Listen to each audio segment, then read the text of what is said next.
Assalomu alaykum hurmatli o'quvchilar, xayrli kunlar. Yozuvchi Yosinjon Sodiqcho'g'larning Bahodirnoma nomli romanining davomini anglaysizlar.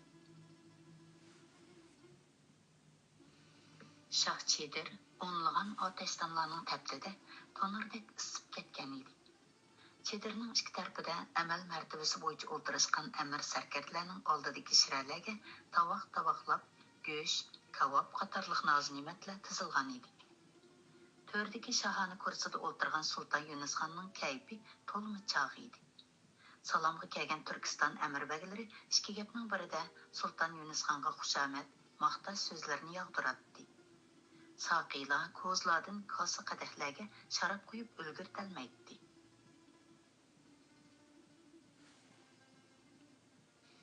Sultan Yunusxon qishni qor to'qayda ana shu yo'sinda o'tkazdi. Xolisi shikarga chiqdi. Gündüzü qılınan o tamaşası, keçisi ötkaziladigan bazmi mashrablar Qorto'qay qishliqini boshqacha qizitib etgan edi. Oy to'ytgicha bir oy vaqt ana shundoq tezli o'tib ketdi. Sayhun daryosi vodisidagi qor muzlar asta-asta erib, chimlar, dal-daraxtlar qaytadan baq chiqarib, ko'klam faslidan shapi berdi. Bugundan boshlab sarkarda lashkarlar o'ni to'xtatsin. Dedi Yunusxon atiganlik salomga kirgan amir sarkarlarga qarab. Havo illib, dal-daraxt, gul-giyohlar ko'karishga boshladi. Bu yovvoyi hayvonlarning ko'payib avlod qoldiradigan mezgili. Elimi qishdan beri ovlab, Sayhun daryosi vodisida tuzuk jandarlarni qo'ymadik. Bizdan o'rkib nurg'un hayvonlar Qizilqum dastining ichkarisiga qochib ketdi. Endi bo'ldi qilayli. Ularni daryo sohildagi makoniga qaytib kelib, xotirjam avlod qoldirsin. Yoz faslida o'lisak yomon bo'ladi. Bizning ham qo'zg'aladigan vaqtimiz bo'lib qoldi. Mang'lay suyarga qaytamdiqqan hazratim. So'radi Abdulquddus bey tavazzu bilan beshini egib turib. Shundoq, dedi Sultan Yunusxon. Sizlar asosli qo'shinni elib Ostoniga qaytqashtirsizlar. Elimiz shuncha vaqtdan beri saltanatni Muhammad Haydar Mirza janoblariga yolg'iz tashlab qo'ydik.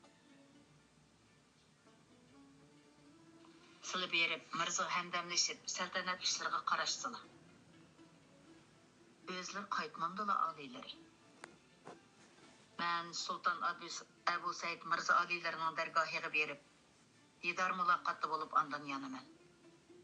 Ko'rishmagili bir qancha yil bo'lib qopti. Can tende amanat deptiken. Türkistan'a kelip qaytib ketkenimni anglasa ko'ngliga keladi. Mang'lay shu yerga kelsam, bu taraflarga yana qachon kelaman? Bunisi noma'lum. O'tgan yili Mang'lay shu yerga borganimda Yattikent, Turkiston tavasidan xeyli ko'p amirbaglar menga agashgan edi. Ili daryosi bo'yidagi Amasanchi toychi bilan bo'lgan jangda baxtga qarshi ularning ko'p qismi Allohning rahmatiga ketdi. Qazoyi qadar her qachon biz bilan billa. Hech qaysimizning janobi haqqa jon, umr da'vosi qilish haqqimiz yo'qdir. Hamon bir kuni o'lib ketamiz. Menga Ili vodisidagi qirg'inchilikda omon qolgan Yattikent, Turkiston sarkarlari hamroh bo'lib qolsin. Ular menga erishib ko'p riyozat chekdi. Ularni o'z yurt makonida uzunroq turg'izay. Urug' tuqqan qavm qarindoshlar bilan ko'rishtiray deyman. Qibligohimizning himmatiga tasanno, dedi Yattikent Turkiston amirlari das o'rinlaridan turishib. Sultan Yunusxon Amir Abdulquddus begni asosli qo'shinning sarkarda lashkarlari bilan Oqsug'ga uzatib qo'ydi. O'zi 500 xos navkari va xotin bolalari bilan qilib qoldi. Uningga yanada ep qolgan Yattikent Turkiston beglarining navkarlarini qatqanda 1500 ga yaqin odam bo'lgan edi. Dast qipchoq talosidan kelgan sarkarda lashkarlarni tamoman yo'qotgan Sultan Yunusxon ashaddiy raqiblardan xalos bo'lgandek o'zini bexatar his qilib, ko'p lashkar elib yurishni avorchilik hisoblagan edi. Asosli qo'shinni ustib qo'ygandan keyin Toshkentga berishga ancha oldirab ketmadi. Neçə tümən ləşkərdən boşab qalğan Qaratoqay qışlıqı başqaça azadılışıb, cimib qalğan idi. Seyhun dəryasının şaqırıb aqqan söp-süzük suları kişiga zoq beg'ishlaydi. Jimjitlikqa cho'kkan daryo sohiliga urkugak qushlar, yovvoyi hayvonlar qaytib kelishga boshlagan edi. Shu kunlarda Yunusxon boshqa ishlarni unutib, vaqtini xonishlari, xonzodalari, malikalar bilan o'tkazishga kirishgan edi. Hamroh bo'lib qilib qolgan amir sarkarlarning har kuni atigan kechda shohchilarga salomga kelish yo'sinlaridan ozod qilib etgan edi. Shu topda u yanada qilib qolgan o'sha amirlarning o'zidan qattiq norozi bo'lib qolganligini qilchilik his qilmaydi. O'z vaqtida zo'r boyliq, yuqori martaba mansab tamasida Yunusxonga ergishib, avval Qashqar, Oqsu, ondan keyin Turpan, Ili vodisiga borgan bu amirlarning yetkichi qo'saq ko'pigi bor edi. Buruj o'g'lon bilan qilgan g'albalik jangdan keyin ularning qo'saq ko'pigi hassilab oshgan edi. Shu sababli ularning Sulton Yunusxonga ergishib, Mo'g'ulistonga qaytib berishdan royi yenib qolgan, bir amallarni qilib asli makoni bo'lgan Yattikan, Turkiston, Sayram, Issiqko'l vodisida qilib qilishni ko'ngliga pukkan edi. Yunusxonning ularni yanada ep qilishi ko'nglidagidek ish bo'lgan edi. Ularning shu niyatlaridan xabarsiz Yunusxon xotin bolalari bilan ko'klam fayziga cho'milgan daryo vodisining go'zal manzarasidan qong'uchi huzurlanmoqda, Sulton Abu Said Mirza bilan qaysi shaharda, qaysi vaqtda ko'rishishni xiyol qilmoqda edi. O'z vaqtida Sulton Yunusxon oliylariga ergashgan amirbeglardan oron to'timiz eshib qoptimiz. Dedi qarorgohning o'ng tarafidagi chedirga jug'lanib, qo'saq ko'pik qilishayotgan amirlardan yoshqa cho'ngroqi eg'iz ichib. U chog'da lashkarlarimizning sonimi tumandan oshadi. Mana endi lashkarlarimizga ega bo'lolmaydigan bo'lib qoldik. Qo'limizda oron 1000 ga yaqin navkarimiz qopti. Voy, uni bir demislar mirsoli borin. Dedi oqsiriq ko'z chiroy kelgan Mirza Alibek ichingan holda. Biz hozir yolg'iz lashkarlarimizdan emas, mol dunyolarimizdan ayrilib qoldik. Buni oz deb yetkichi jafoni tatib oldik deysizlar, dedi Mirza Abdurahmon o'shki soqolini titirtib. Qashqar Oqsuga borsak tulum oltin kumushga ega bo'lmaymiz deb ham xiyol qilgan ekanmiz dehi. Dedi qarmoqqa 30-35 yoshlarga kirgandek ko'rinadigan paslik kelgan Murtazo polvon.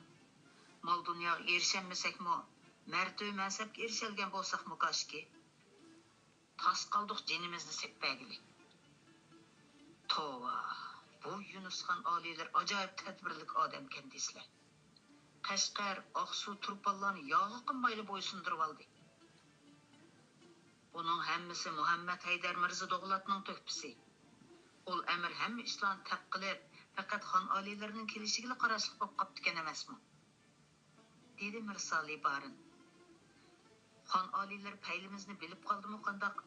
Avamni bulang-talang qilmasin deb lashkarlarimizni shahar emas, kichikroq qasaba qishloqlarga kirgil qo'ymadi.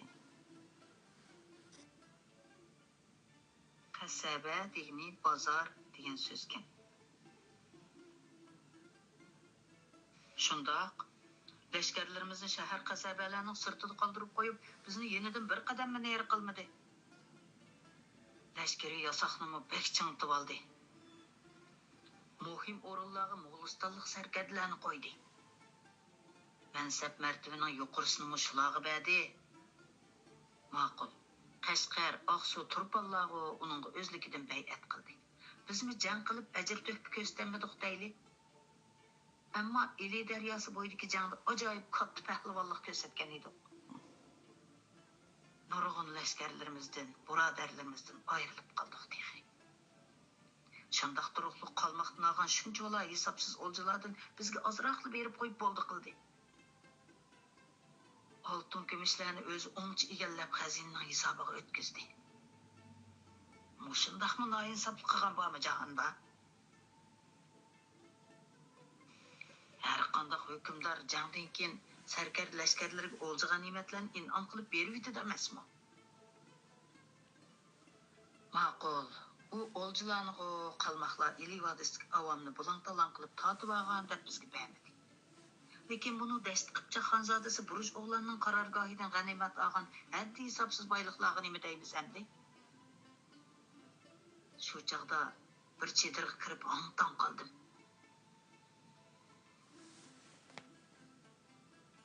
Buruj o'g'lan mərhum atası Sultan Obulxayrxonning ömür bo'yi jo'g'lagan xazinasini pak supurib epkeptgan emasmi?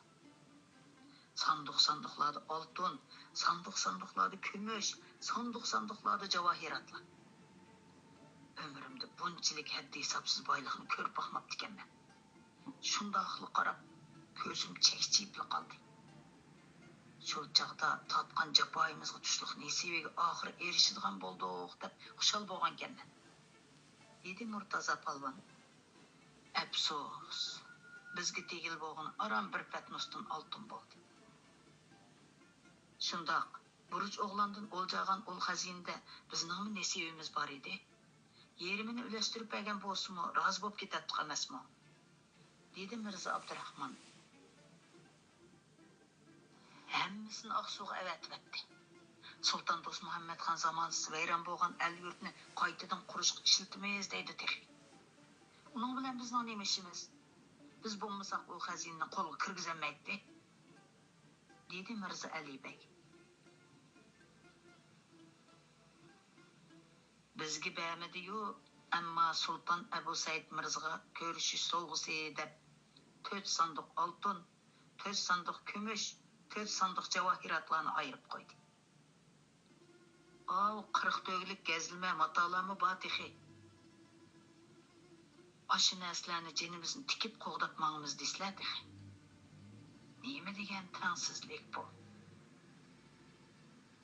Öz vaqtida Yunusxon oliylarga ergashmagan bo'lsak, yangidan mol dunyo jug'ilganmisaqmi, qo'limizdagi barini yo'qotib qo'ymaydik emasmi? Kereyxon, Jonbekxonlarga ergashsak bo'pti ekan. Buni kim o'ylagan? Men endi xon oliylarga ergashmayman, dedi Mirza Alibek. Xon oliylarga ergashmislar nemish qililar taqsir? Hozir u burunqi 7 kentning begi Yunusxon emas, balki nomi Buyuk Mo'g'uliston deb ataladigan Manglay Suyar, Ko'nchi Tarim, Oltintog', Turpan, Qumul, Iliboliq, Olmaliq, Turkiston, Issiqko'l tasarrufining buyuk hukmdori. U qo'lini nega so'zsiz shu yerga yetadi. Dast qipchaqda Kereyxon, Jonbeklarga o'xshash Mavara-un-Nahir, Xorason, Farg'ona vodisida Sultan Abu Said Mirzdek ittifoqchilari bor. Yaqin atrofda birmi dushmani yo'q.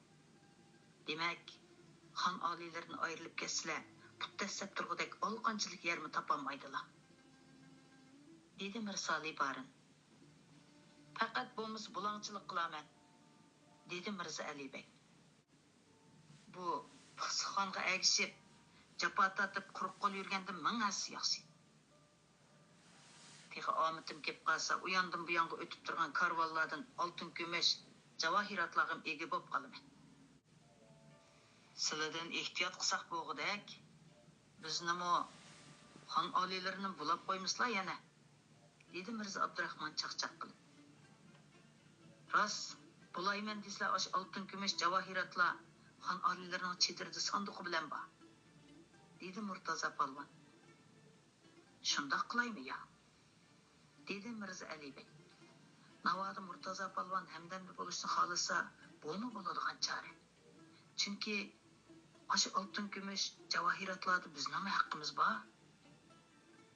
Amirlar birdan shuklab ketdi. Mal dunyo vasvasi ularning yuragini qoraytib yutib boradi. Shu topda ularning ko'z oldida Sultan Yunusxonning chedirdagi Abu Said Mirzaga ko'rishish sovg'asi sifatida saqlab qo'ygan mal dunyolar zohir bo'lmoqda edi. Og'zidan chiqarmag'ini bilan bu mal dunyolarning to'ytilisining bulvog'isi bo'labla Sultan Yunusxonni tashlab qechib ketgisi bor edi. Ajab jimib ketishlig'o janoblar, dedi qeri Amir Mirsali Barin xirildab kulgunicha jimjitlikni buzib. Nefslerini şeytan takıldıtıp atıdı şu tapta. Sılımı bunun sırtı demez təqsir. Dedi Mirza Ali Bey qapqını türüp. Bulamdık ya, dedi Murtaza Palvan.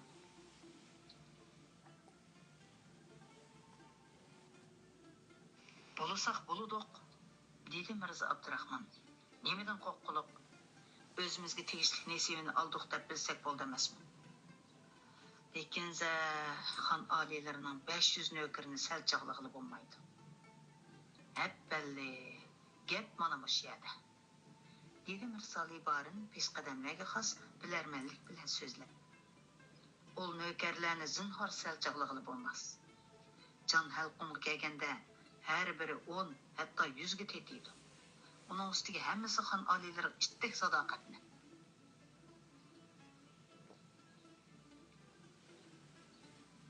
Xalqni danglab o'zimizni kam sundurmayli, dedi Murtaza Palvan tergib.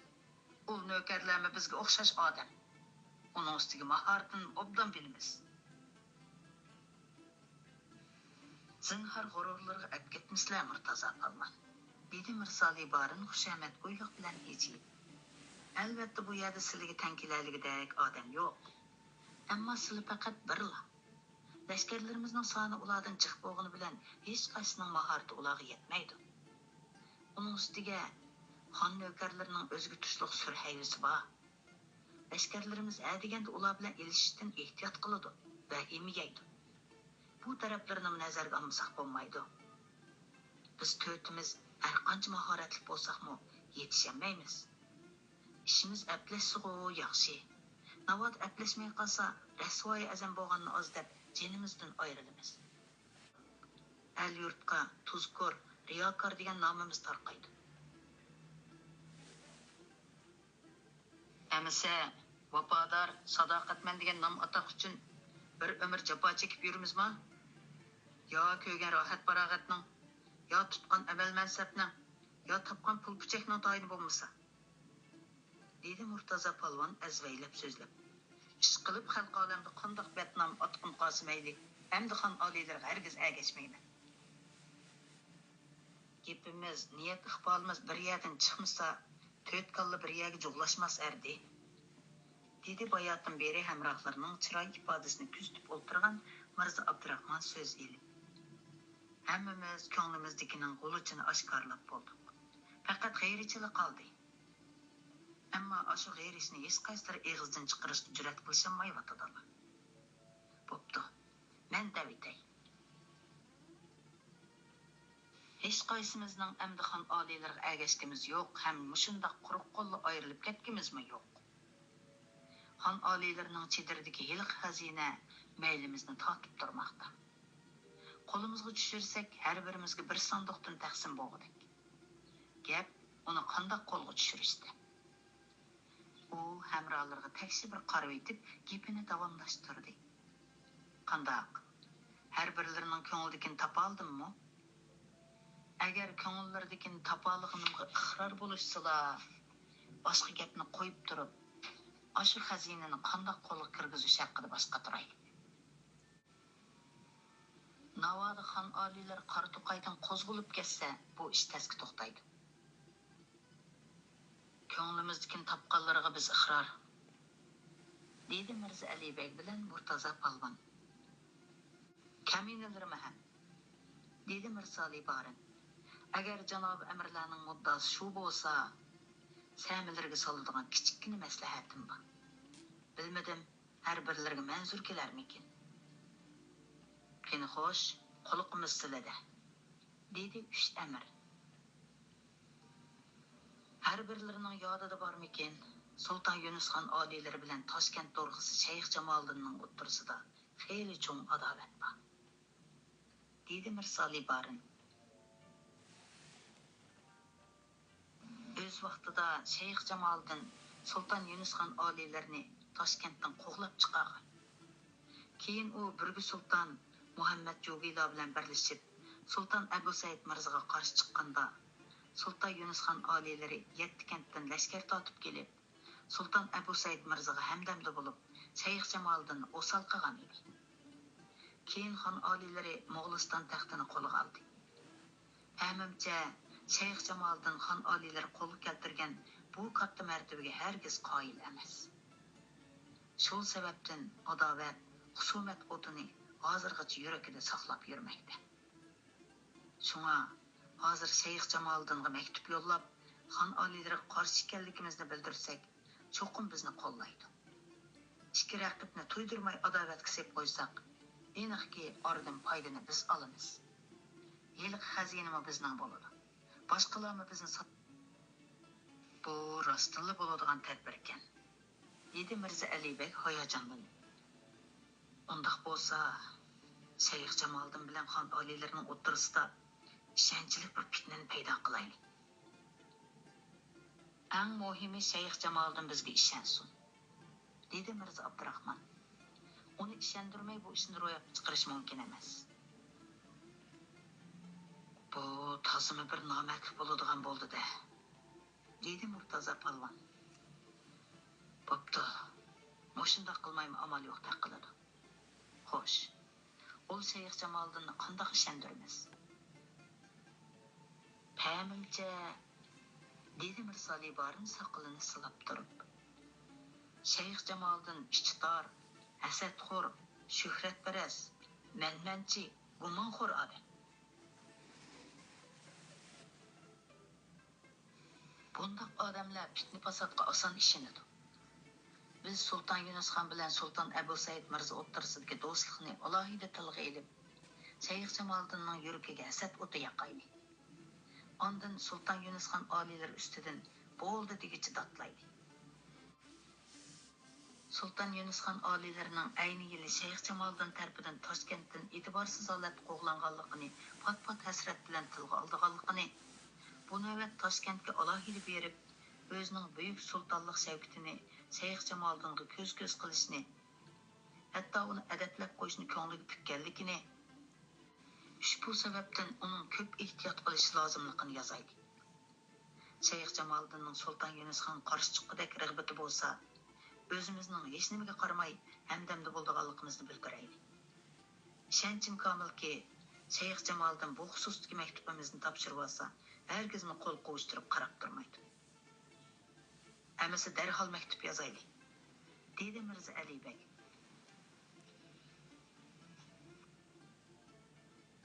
Maktub yozishga yana Mirsali barin janoblarining epi bor, dedi Murtaza Palvon. Shundaq, maktubni sizlar yozsalar, biz qo'l qo'yaylik, dedi Mirza Abdurahmon. Amirlar qo'l-qo'lcha Mirsali barinning oldiga qog'oz, qalam, siyohdan ip keldi.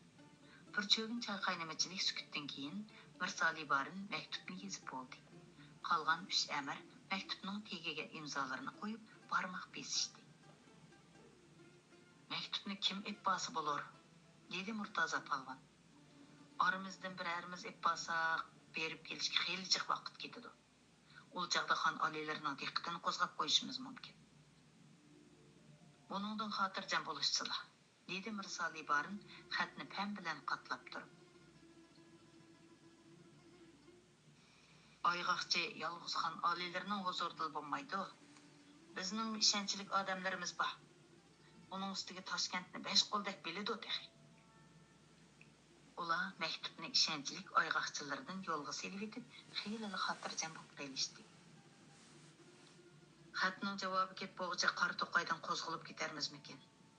dedi Mirza Abdurahmon. Havo ilib qog'ila turdi. Xon oliylar endi bu yerda uzoq turmaydi. Buningdan xotirjam bo'lsizlar, dedi Mirsali barin. Qor to'qaydan qo'zg'alsak boradigan yerimiz yana shu Toshkent. Ayg'oqchi bilan yo'lda uchrasharmiz.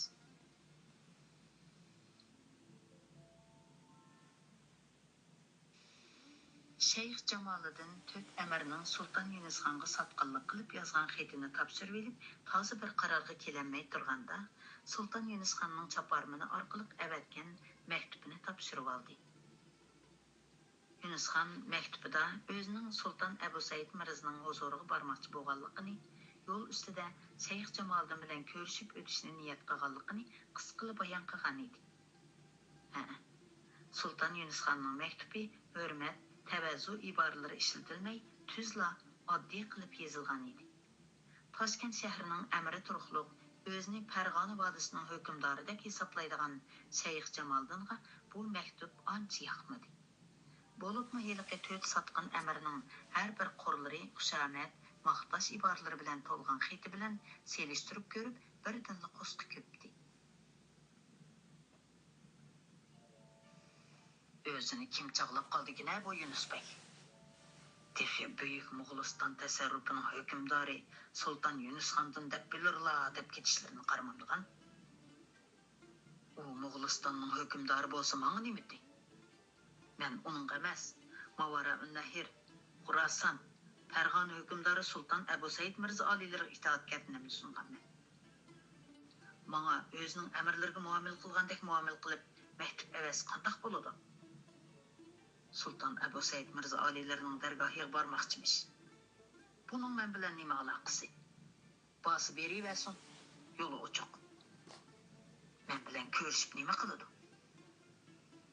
Aniqki, o'zining taxt posibon bo'lganligini ko'z qilmoqchi. O'z vaqtida hurmat ko'rsatmaganimni, e'tibor qilmaganimni, Toshkentdan lolmasakdek ketishga majburligimni menga ko'rsatmoqchi. O'z vaqtida ko'zingga ilmay xuddi soyilni qo'g'lagandek qo'g'lagan eding. Mana endi istiqbolimga chiqib ta'zim qil, xushomat qil demoqchi. Ya Xudo, bu Yunus Bey nima degan adovatxo'r, ishchiqo'tir odam a? Sultan Abu Said Mirzoning mendan ehtiyot qildiganligini, tasarrufidagi har qanday amirlarga qaraganda menga bakrak izzat ko'rsatganligini bilmamdikin-a? Xo'lmay tush ko'ribdi. Hargizmi uning istiqboliga chiqmayman. Ham bunday qilish majburiyatim yo'q. Chunki u mening posibonim emas. Navoiy Sultan Abu Said Mirzo Aliylarining bu xususda yorliqi bo'lsa-di, u boshqa gap. Hozir Sultan Abu Said Mirzo Aliylari bakmi yiroqda. Ayg'oqchilarning akagan ishonchli ma'lumotlaridan qaraganda, Qoraqo'yliq Turkman xonzodasi Hasan Aliga bo'lishib, Oqqo'yliq Turkman xoni Uzun Hasanga qarshi jang qilish uchun Turkman dastiga yurish qilibdi-dek. Ahvoldan qaraganda, bu Said Sultan Aliylarining bu laskari yurishdan Yunus Beyning xabari yo'q o'xshaydi. Xabar bo'lgan bo'lsa, shuncha yiroqqa ko'rishga jabdunmas edi. Navoiy bu Said Sultan Aliylarining Mərvədə emas, laskari yurish ekanligidan xabar topsa, yo oldiga mangmay, yo keyniga yanmay, Abu Said Mirzo Aliylarining laskari yurishdan qaytishini kutib, Toshkentda saqlab turishni ixtiyor qilibmi qolarmi? Mərv hozirgi Turkmanistondagi shahar nomi deb izohatda. Navoiy bu Said Sultan Aliylarining Mərvədə emas, laskari yurish ekanligidan xabar topsa, yo oldiga mangmay, yo keyniga yanmay, Abu Said Mirzo Aliylarining laskari yurishdan qaytishini kutib, Toshkentda saqlab turishni ixtiyor qilib qolarmi? Xudoyim saqla.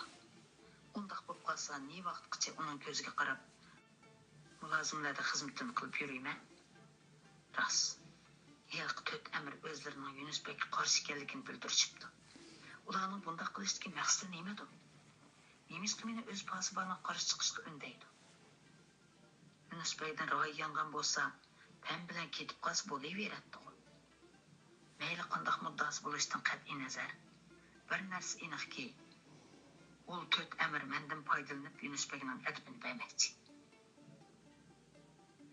Chunki ular mening Yunus Bey bilan qo'shim yo'qligini biladi.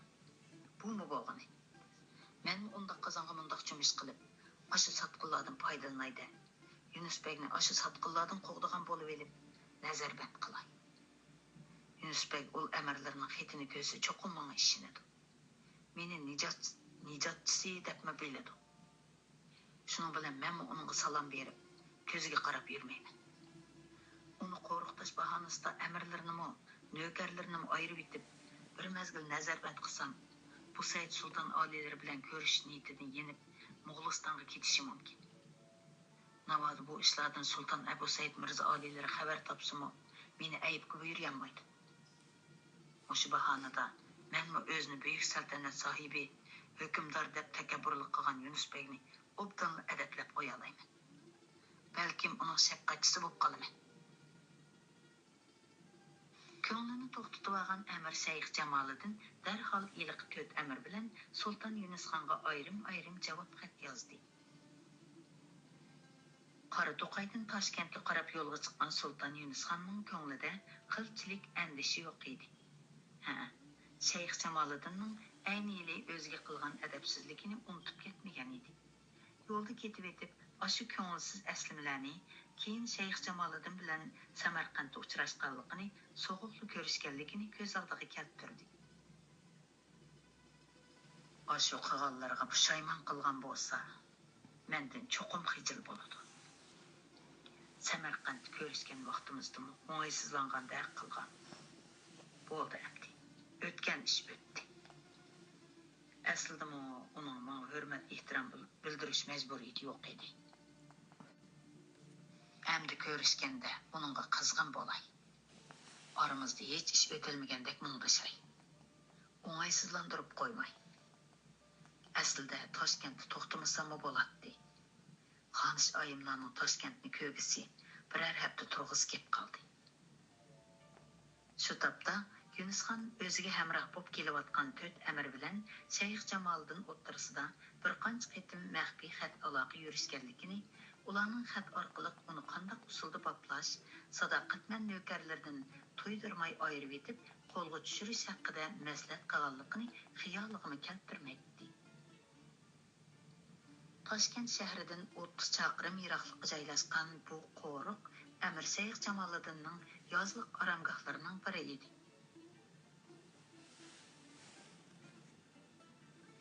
U Sulton Yunusxonni kutib olish uchun mushiyada tayyorlik ko'rib qo'ygan edi. Aramgohga choshki vaqti bilan yetib kelgan Sulton Yunusxonni Shayx Jamoliddinning Shig'ovul begi bir to'p mulozimlar bilan chiqib kutib oldi. Assalomu alaykum. Buyuk saltanat sohibi Sulton Yunusxon oliylariga ehtirom bo'lg'ay, armag'aylar. Yunusxon istiqboliga chiqqan bu kishilarning orasida Shayx Jamoliddinning yo'qligini ko'rib, biroz taajjublandi. Va alaykum assalom, dedi u noxushlik bilan salomni ilgilib. To'rg'i begim ajab ko'rinmaydi u.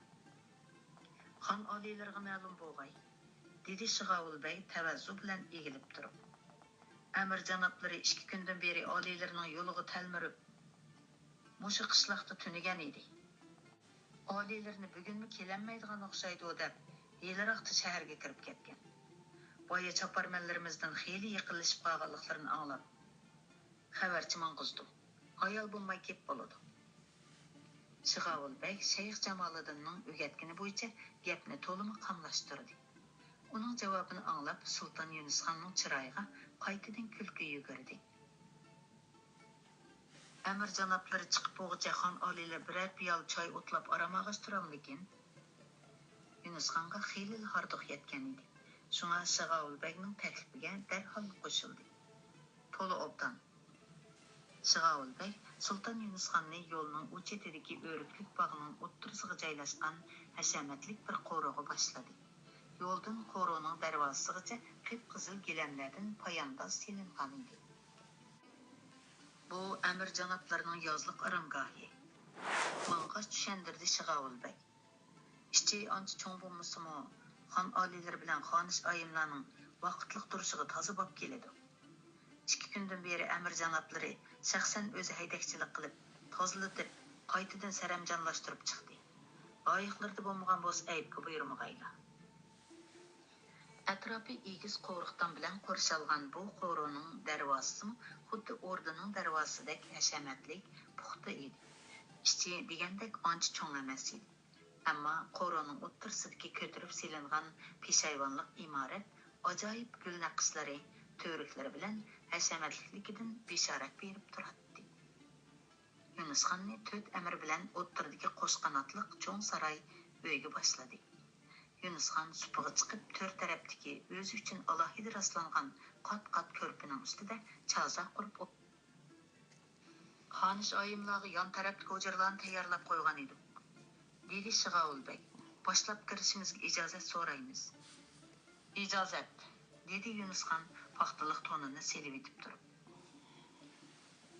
Nökerlerge sırtda otav tikkizdik. Bu qo'riqda ularni joylashtirgudek uy hozirlanmay qoldik. Ayibga buyurmag'ayla oliylar.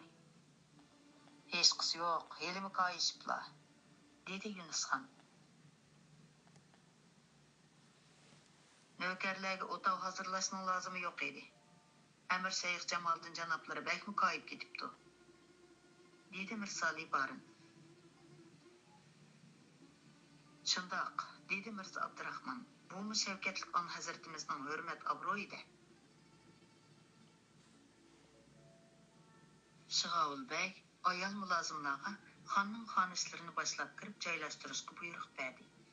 Uninggacha boshqa mulozimlar dasturxon selib, turli noz-ne'matlarni tizishga boshladi. 2 osh pishim vaqt ko'zni yumib ochqicha o'tib ketdi. Choshning telida kesib atgan hordiq ishini ichib, paxlan go'shi, o'g'loq, qirg'ovul kaboblarni yeb, orqadan bir piyoldan qiydiq sharbat ichgan Yunusxonni uyqu bosgan edi. Shu topda u har bir o'tovga 40-50 dan joylashgan nökarlarning behush to'risi silingan sharbatlarni ichib, allaqachon uyquga ketganligidan bexabar edi. Uning yanida hamra bo'lib o'ltirgan 4 amirning Shayx Jamoliddinning tezroq kelishini kutib taq bo'lgan edi. Dov degan qorichidir degan so'z debdi izohatda. Amir janoblar keldi. Sarayga oldirab kirgan mulozim topsidi qo'lbog'liqnicha beshini egdi. Men amir janoblarini boshlab kiray, dedi Shig'ovulbek das o'rnidan turib. Uningga ergishib Mirsali Barin qatorliq 4 amirmi o'rinlaridan turishdi. Oyoq shabisdan uyg'ongan Yunusxon ko'zni ichib amirlarning sirtqa chiqib ketayotganini ko'rib so'radi. Ular nega mengishdi? Olilarga ma'lum bo'lg'ay, dedi mulozim qo'l bog'lab. Amir Shayx Jamoliddin janoblari xizmatlarga kelibdi. Ular shuning oldiga chiqmoqchi. Ha, shundoqmi? Sulton Yunusxon beparvolik bilan ishga qarab qo'yib mulozimga dedi. Menga sharbat qo'yib ber, ushlab qoldim. Mulozim bir piyola sharbat qo'yib patnis bilan ep keldi. Yunusxon muzdek sharbatni huzurlanib sumirdi. Mening amirlarimning Shayx Jamoliddinning oldiga chiqishining hojati yo'q edi. Qoida bo'yicha ol Toshkent to'rg'isining salomini yenimda turib ilikasi bo'ladi. Ularga obiyamni askartib qo'ysam bo'pti ekan. Saltanat yo'sinlarini texchil o'rganib bo'lanmabdi deb bo'la. Sulton Yunusxon xiyolini davomlashtirgach, Shayx Jamoliddinning salomiga kirishini kutib o'tirdi. Bu chaqda sirtdan otning to'kirligan oyoq tovushi anglandi. Ha, Shayx Jamoliddin allaqachon qo'rg'oga kirib bo'lgan bo'lib, Sulton Yunusxonning to'g'a qadalgan joyda etidan tushmay turibdi. Xonning to'g'a tuvida otdan tushmay turish qattiq hurmatsizlik, kolla ketadigan cho'ng gunoh sanaladi. Shayx Jamoliddinning bu adabsizligidan qattiq g'azab kelgan xonning to'g'chisi Mirsali Barin qatorliq 4 amirning ot ustida gediyib turgan Shayx Jamoliddinga xushomat qo'yliq bilan egilib turganini ko'rib, nima qilarini bilmay turib qoldi. "Buni sotqinlarni tutinglar", dedi Shayx Jamoliddin nökarlarga qarab. Nökarlar yugurib kelib 4 amirni ko'zni yumib ochqicha chambarchas qilib bog'lavatdi. Bunda qismatga duch kelishini xiyoliga keltirmagan Murtaza polvon g'azab bilan yo'lqindi. "Bu nima ish? Nima ishga bizni bog'latqizlar?" Shayx Jamoliddin uningga javob berishning o'rniga nökarlarga vaqirdi. "Suvonim dumlanglar bu badbaxtni." Nökarlar Murtaza polvonning og'ziga belidagi potisini yeshib kapladi va biqiniga mushpashvoz elib o'ldirdi. Ishning o'zlarining maslahatlashganidek natijalanmaganligini Shayx Jamoliddinning va'dasidan yenib olib, boshqacha suiqasd planlaganligini ta'minlagan Mirsali Barin, Mirza Alibek, Mirza Abdurahmonlar sovuq tarliganicha loq titardi. Shayx Jamoliddin otdan sakrab tushib nökarlarga buyruq qildi. "Men bilan yuringlar." Sirtki o'pir-to'pirdan g'alatilik his qilib o'ltirgan Sulton Yunusxon sarayga bir to'p nökarlari bilan kirib kelgan Shayx Jamoliddinni ko'rib, birdan ta'ajjublandi. Assalomu alaykum. Xon oliylarga ehtirom bo'lg'ay. Shayx Jamoliddinning chiroyidagi jiddiylikni ko'rgan Sulton Yunusxonning ko'ngliga gumon tushdi. Vujudini tashvish bosdi. Shundaqdimi hukmronlarga xos salobitini saqlashga tirishdi. Joyida qimirlamay o'tirib salomni elik oldi. Va alaykum assalom. Bu qandoq adabsizlik? Ajab mendek bir elning katta hukmdorining oldiga to'liq qurollangan navkarlarni ep salomga kelishdan uyalmamdikine. Sultan Yunusxon qopqini turib ta'ati bilan eg'iz ochdi. Ko'p tashakkur, dorg'a janoblari. Pishbozlikni mushundoq baja keltirmoqchimi?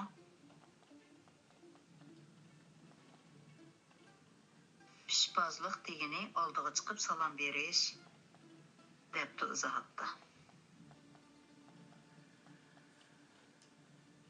Yo'qsa, muhtaram xon oliylar, adabsizlik qilish haddimiz emas.